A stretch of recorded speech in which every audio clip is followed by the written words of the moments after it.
বন্ধুরা, এবছরে প্রথম পাকা কাঁঠালের বিচি দেখুন।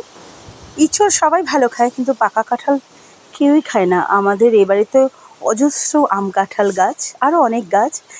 তো গাছের থেকে কাঁঠালটা পুরো পড়ে গেল, পাকা কাঁঠালগুলো সব ফেলে দেওয়া হয়েছে, বিচিগুলো তুলে নেওয়া হলো। এই বিচিগুলো দিয়ে অসাধারণ জিনিস তৈরি করা হয়। কাঁঠালের বিচি খুব টেস্টি এবং এই সময়টাতে খুব ভালো লাগে। এরপরে আর সেরকমভাবে ভালো লাগবে না। আমি অনেক কিছু জিনিস বানাবো, আপনাদের অবশ্যই দেখাবো। আর কাঁঠালের বিচিতে ভীষণ উপকার, পাকা কাঁঠালও প্রচণ্ড উপকার। ফলের মধ্যে পাকা কাঁঠাল আরেকটি উপকারী ফলের মধ্যে পড়ে।